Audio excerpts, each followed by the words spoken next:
أعوذ بالله من الشيطان الرجيم. بسم الله الرحمن الرحيم. ياسين والقرآن الحكيم إنك لمن المرسلين على صراط مستقيم. تنزيل العزيز الرحيم لتنذر قوما ما أنذر آباؤهم فهم غافلون. لقد حق القول على أكثرهم فهم لا يؤمنون. إنا جعلنا في أعناقهم أغلالا فهي إلى الأذقان فهم مقمحون. وجعلنا من بين أيديهم سدا ومن خلفهم سدا فأغشيناهم فهم لا يبصرون. وسواء عليهم أأنذرتهم أم لم تنذرهم لا يؤمنون. إنما تنذر من اتبع الذكر وخشي الرحمن بالغيب فبشره بمغفرة وأجر كريم. إنا نحن نحيي الموتى ونكتب ما قدموا وآثارهم وكل شيء أحصيناه في إمام مبين. واضرب لهم مثلا أصحاب القرية إذ جاءها المرسلون إذ أرسلنا إليهم اثنين فكذبوهما فعززنا بثالث فقالوا إنا إليكم مرسلون. قالوا ما أنتم إلا بشر مثلنا وما أنزل الرحمن من شيء إن أنتم إلا تكذبون. قالوا ربنا يعلم إنا إليكم لمرسلون وما علينا إلا البلاغ المبين. قالوا إنا تطيرنا بكم لئن لم تنتهوا لنرجمنكم وليمسنكم منا عذاب أليم. قالوا طائركم معكم أئن ذكرتم بل أنتم قوم مسرفون. وجاء من أقصى المدينة رجل يسعى قال يا قوم اتبعوا المرسلين اتبعوا من لا يسألكم أجرا وهم مهتدون. وما لي لا أعبد الذي فطرني وإليه ترجعون. أأتخذ من دونه آلهة إن يردني الرحمن بضر لا تغن عني شفاعتهم شيئا ولا ينقذون.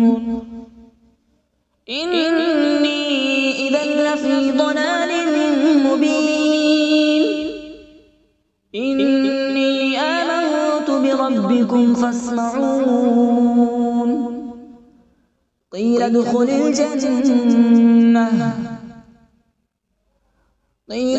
الجنة قال يا ليت قومي يعلمون. بما غفر لي ربي وجعلني من المكرمين. وما أنزلنا على السماء وما كنا منزلين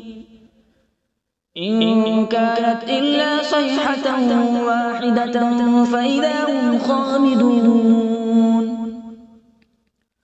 يا حسرة على العباد ما يأتيهم من رسول إلا كانوا به يستهزئون ألم يروا كم أهلكنا قبلهم من القرون أنهم إليهم لا يرجعون وإن كل لما جميع لدينا محضرون وآية لهم الأرض الميتة أحييناها وأخرجنا منها حبا فمنه يأكلون وجعلنا فيها جنات من نخيل وأعناب وفجرنا فيها من العيون وجعلنا فيها جنات من نخيل وأعناب وفجرنا فيها من العيون ليأكلوا من ثمره وما عملته أيديهم أفلا يشكرون سبحان الذي خلق الأزواج كلها مما تنبت الأرض ومن أنفسهم ومما لا يعلمون وآية لهم الليل نسلخ منه النهار فإذا هم مظلمون والشمس تجري لمستقر لها ذلك تقدير العزيز العليم والقمر قدرناه منازل حتى عاد كالعرجون القديم لا الشمس ينبغي لها أن تدرك القمر ولا الليل سابق النهار وكل في فلك يسبحون وآية لهم أنا حملنا ذريتهم في الفلك المشحون وخلقنا لهم من مثله ما يركبون وإن نشأ نغرقهم فلا صريخ لهم ولا هم ينقذون إلا رحمة منا ومتاعا إلى حين وإذا قيل لهم اتقوا ما بين أيديكم وما خلفكم لعلكم ترحمون وما تأتيهم من آية من آيات ربهم إلا كانوا عنها معرضين وإذا قيل لهم أنفقوا مما رزقكم الله قال الذين كفروا للذين آمنوا أنطعم من لو يشاء الله أطعمه إن أنتم إلا في ضلال مبين ويقولون متى هذا الوعد إن كنتم صادقين ما ينظرون إلا صيحة واحدة تأخذهم وهم يخصمون فلا يستطيعون توصية ولا إلى أهلهم يرجعون ونفخ في الصور فإذا هم من الأجداث إلى ربهم ينسلون قالوا يا ويلنا من بعثنا من مرقدنا هذا ما وعد الرحمن وصدق المرسلون إن كانت إلا صيحة واحدة فإذا هم جميع لدينا محضرون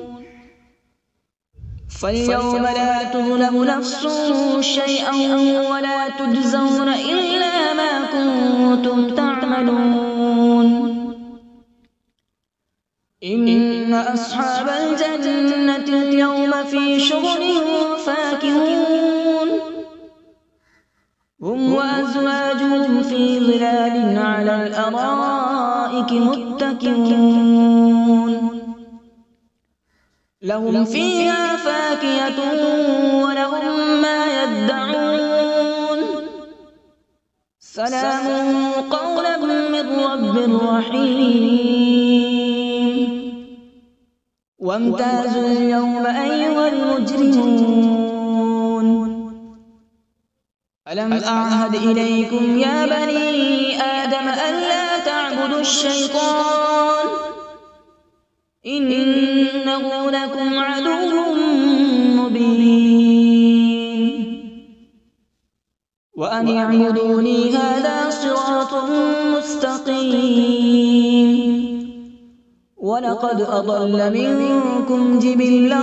كثيرا أفلم تكونوا تعقلون هذه جهنم التي كنتم توعدون اصلوها اليوم بما كنتم تكفرون اليوم نختم على أفواههم وتكلمنا أيديهم وتشهد أرجلهم بما كانوا يكسبون ولو نشاء لطمسنا على أعينهم فاستبقوا الصراط فأنى يبصرون ولو نشاء لمسخناهم على مكانتهم فما استطاعوا مضيا ولا يرجعون ومن نعمره ننكسه في الخلق أفلا يعقلون وما علمناه الشعر وما ينبغي له إن هو إلا ذكر وقرآن مبين لينذر من كان حيا ويحق القول على الكافرين أولم يروا أنا خلقنا لهم مما عملت أيدينا أنعاما فهم لها مالكون وذللناها لهم فمنها ركوبهم ومنها يأكلون ولهم فيها منافع ومشارب أفلا يشكرون واتخذوا من دون الله آلهة لعلهم ينصرون لا يستطيعون نصرهم وهم لهم جند محضرون فلا يحزنك قولهم إنا نعلم ما يسرون وما يعلنون أولم ير الإنسان أنا خلقناه من نطفة فإذا هو خصيم مبين وضرب لنا مثلا ونسي خلقه قال من يحيي العظام وهي رميم قل يحييها الذي أنشأها أول مرة وهو بكل خلق عليم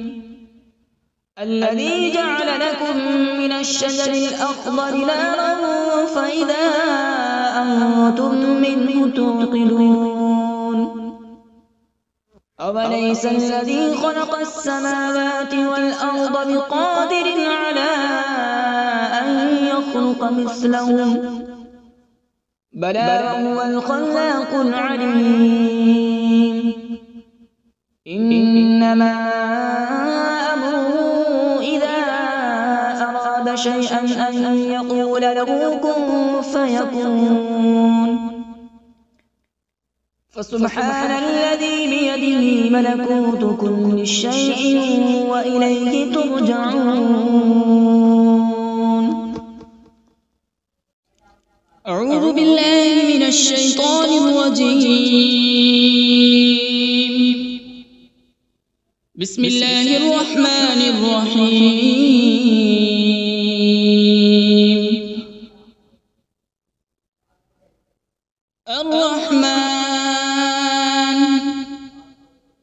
علم القرآن خلق الإنسان علمه البيان الشمس والقمر بحسبان والنجم والشجر يسجدان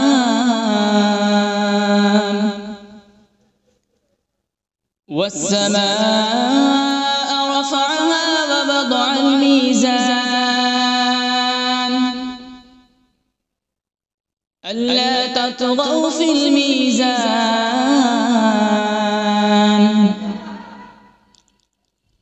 وأقيموا الوزن بالقسط ولا تخسروا الميزان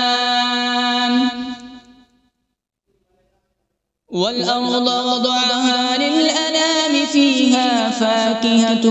والنخل ذات الأكمام والحب ذو العصف والريحان فبأي آلاء ربكما تكذبان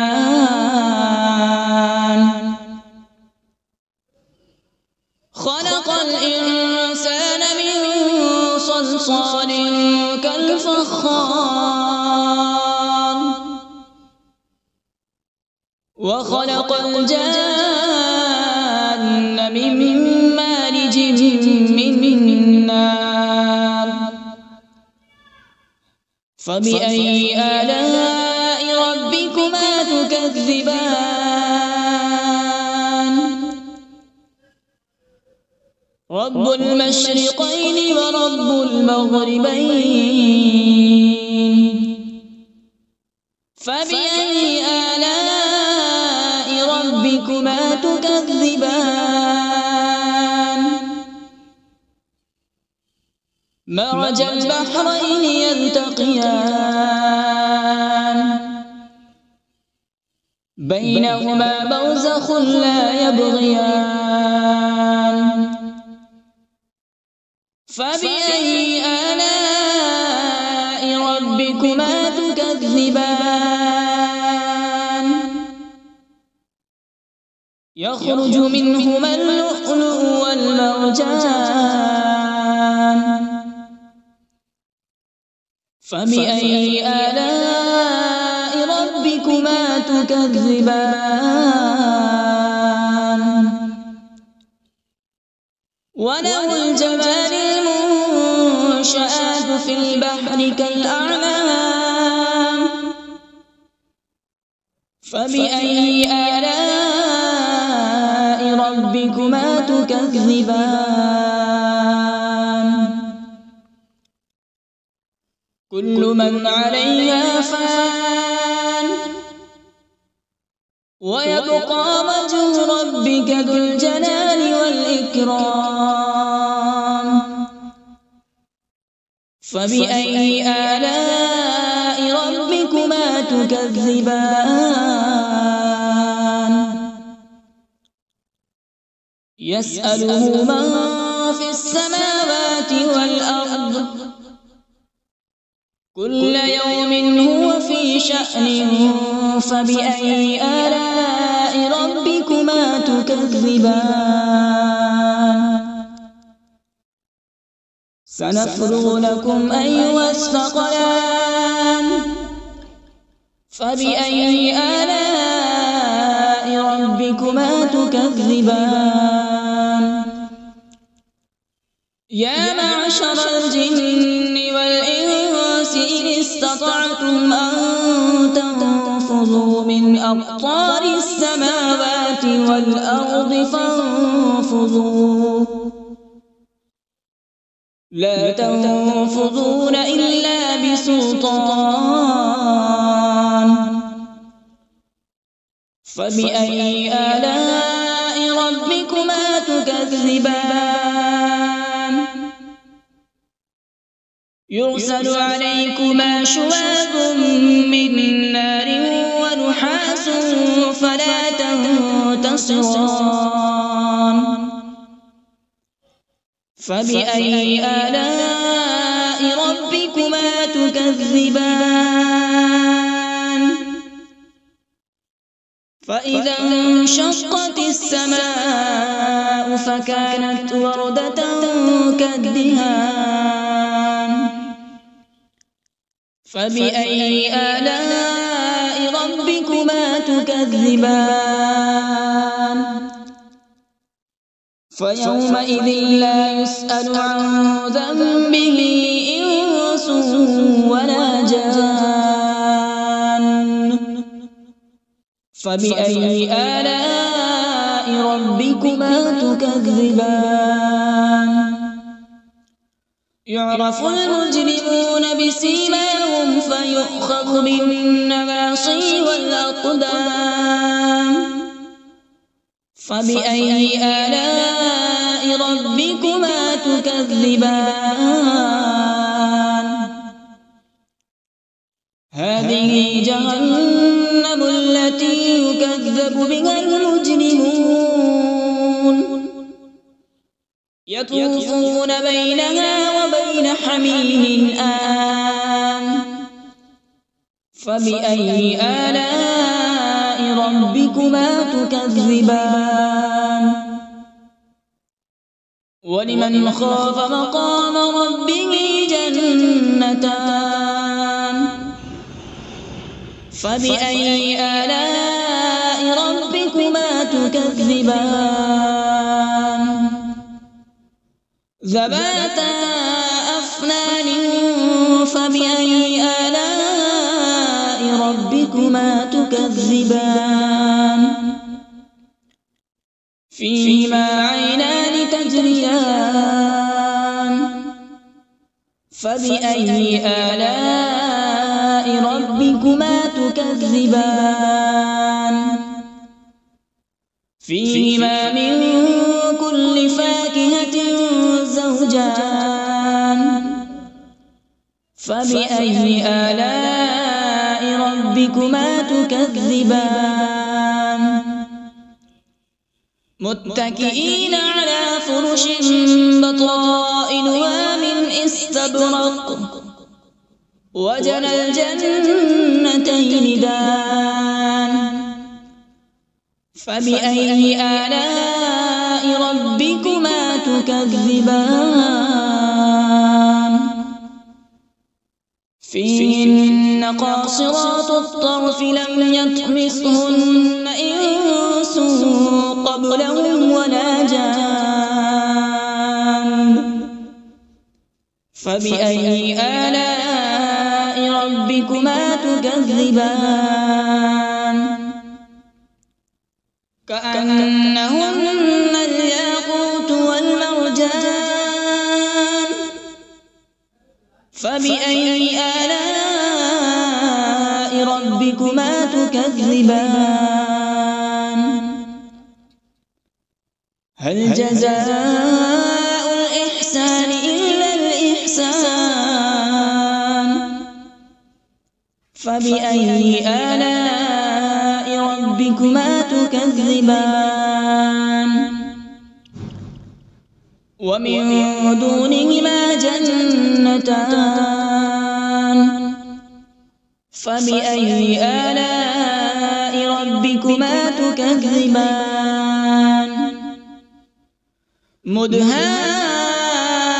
مدهامتان فبأي آلاء ربكما تكذبان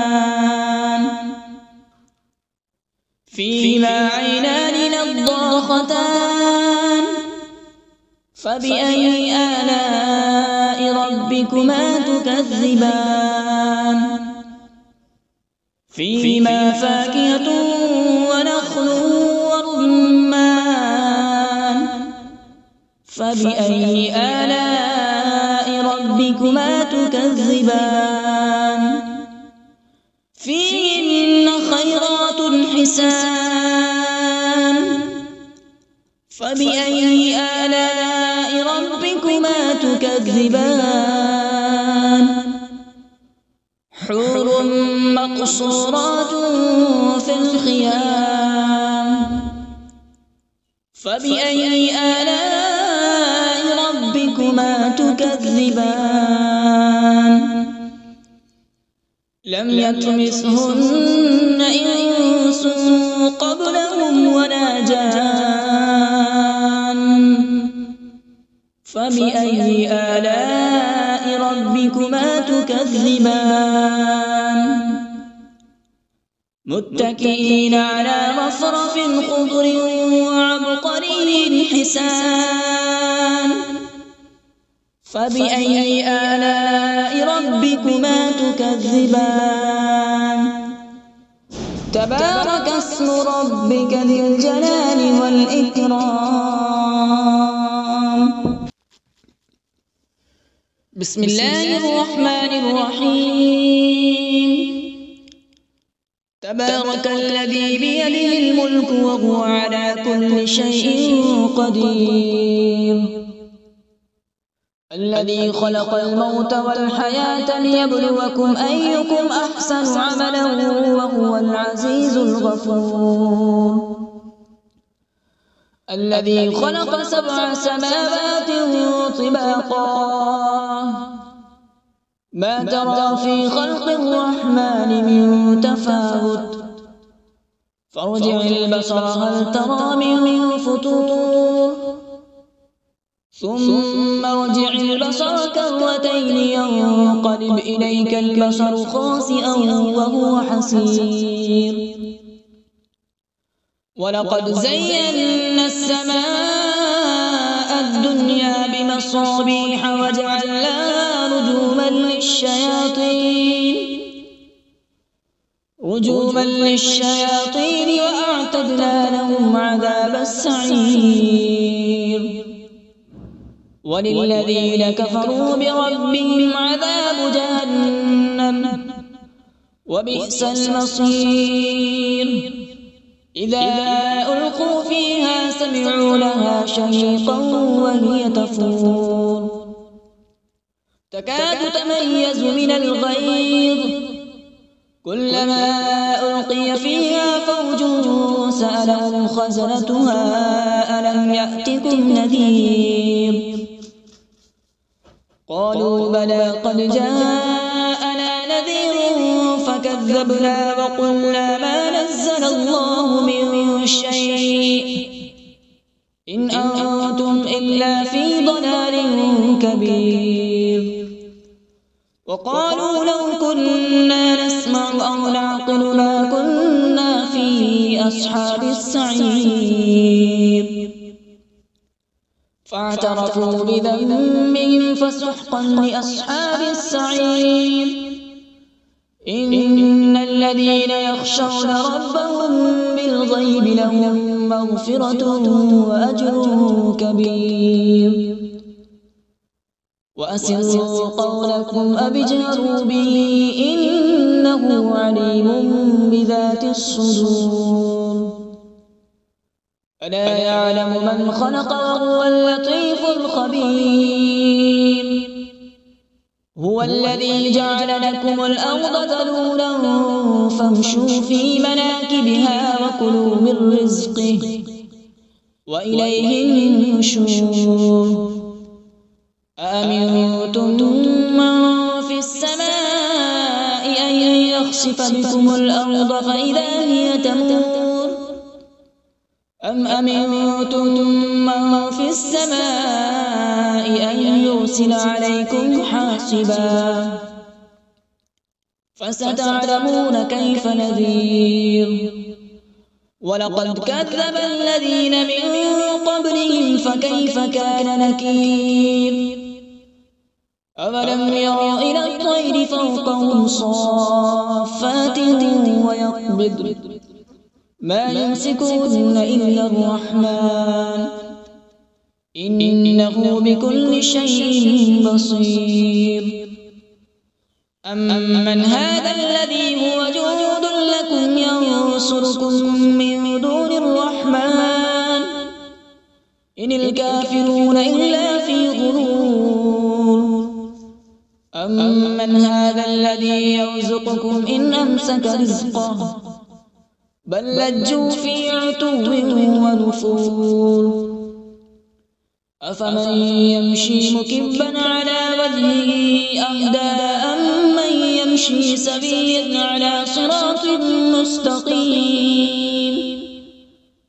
قل هو الذي أنشأكم وجعل لكم السمع والأبصار والأفئدة